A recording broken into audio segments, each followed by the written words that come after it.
Good evening.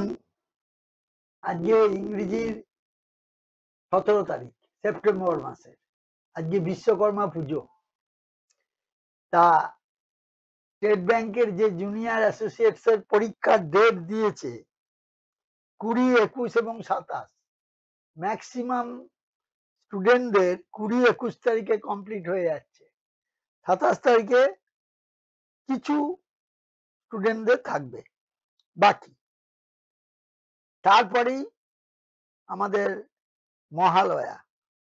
সুতরাং এই মাঝখানে আবার পরীক্ষা শিডিউল দেওয়ার পর আবার যখনই পুজোটা শেষ হয়ে যাবে তারপরে এসবিআই ক্লার্ক আছে, আইবিপিএস এর ক্লার্ক আছে, তারপর পিও আছে আইবিপিএস এর, পর পর পরীক্ষা।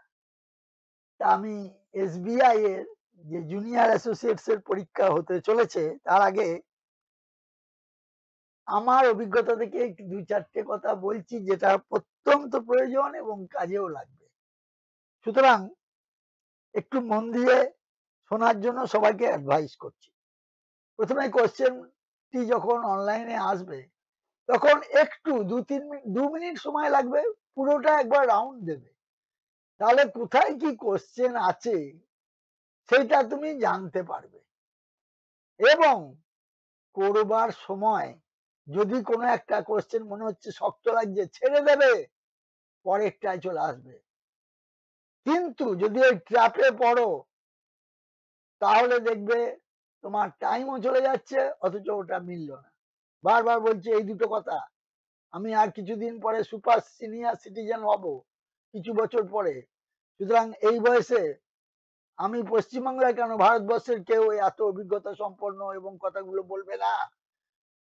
আজে বাজে করে কেজিয়ে এক একটা ভিডিও প্রায় 1 ঘন্টা 45 মিনিট। আমি বলেছি যেটুকুনি বলবো অল্প কথায় বলবো এবং দামি কথা বলবো, আমার অভিজ্ঞতা সঞ্চয় করে বলবো। দেখো এরকম ঘটনা আগেও ঘটেছে।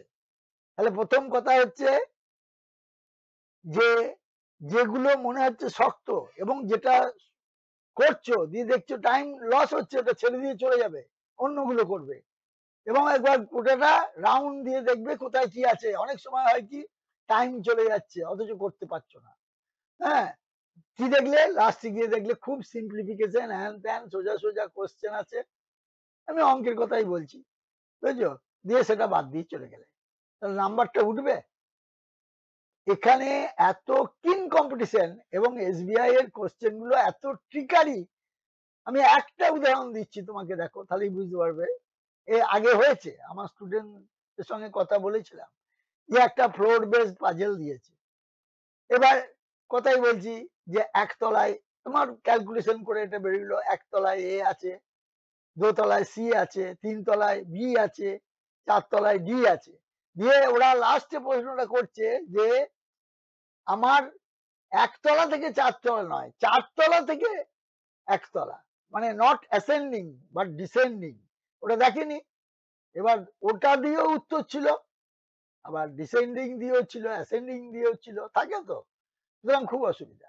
আর সিম্পলিফিকেশন যখন করবে, যদি দেখো যে কোনো প্রশ্নে নান অফ দিস নেই অল্টারনেটিভ অ্যান্সারে, তাহলে অবশ্যই ইউনিট প্লেসটা খালি ক্যালকুলেশন করে ছেড়ে দাও, তাহলে তোমার উত্তর বেড়ে যাবে, গোটাটা করার দরকার নেই। আর যদি দেখো দুটো ডিজিট এরকম আছে, তাহলে আমি যেটা বলছি সেটা তো যখন করবে ব্রেনের মধ্যে কাজ করবে কয়েক সেকেন্ডের ব্যাপার, তখন শুধু ইউনিট প্লেস আর টেন্স প্লেসটা করো, ব্যাস হয়ে গেল তোমার উত্তর। আমার মনে হয় এতে অনেকটাই সময় বাঁচবে। কিন্তু যদি এটা না করো তাহলে আমি ইকোনমিক্সে মাস্টার ডিগ্রি করেছি, সেখানে একটা থিওরি ছিল 9 পেজ প্রবলেম, অর্থাৎ ছুরির ওপর দিয়ে আমরা যাচ্ছি, একটু বিচ্যুত হলেই একদম নিচেতে পড়ে যাবে। তো সেই রকম ধরনের আনসার গুলো এত কাছাকাছি থাকে, সুতরাং খুব ভালো করে মন দিয়ে খুঁটিয়ে না দেখলে মুশকিল আছে সাকসেস হওয়া। বারবার বলছি, হবে না কেন? যারা দীর্ঘদিন ধরে পড়ছে আমার এখানে, হ্যাঁ, 2 বছরও হয়ে গেছে, কিন্তু তারা, আমি তো আবার বলছি যে এই সমস্ত ক্লারিক্যাল লেভেলের কোশ্চেনে 1 বছরের মধ্যে পাওয়া সম্ভব এবং 6 মাসের মধ্যে আমার এখানে যারা পড়েছে পেয়েছে। আমি বারবার বলছি, এবং দরকার হলে তাদের ফোন নাম্বার যদি কেউ চায় আমি দিয়ে দিতে পারি, অসুবিধা নাই, তারা কথা বলতে পারে। সেরকম খাটতে হবে, তবে না আর কি আছে। আমার এখানে অনেক নতুন ছেলেও আছে, হয়তো প্রথমে ভালো হবে না, আস্তে আস্তে হবে, ইমপ্রুভ করবে, এবং তার অনুশীলনের উপর নির্ভর করছে, বাড়িতে কতটা প্র্যাকটিস করছে তার উপর নির্ভর করছে। আজকালকার দিনে ছেলেদের তো নিজের পায়ে দাঁড়াবে, ঠিক আছে, দাঁড়াতেই হবে, আর মেয়েদেরকেও বারবার বলছি নিজের পায়ে না দাঁড়ালে ভবিষ্যতে কিন্তু খুব মুশকিল আছে, নিজের পায়ে দাঁড়াতেই হবে, এনি হাউ।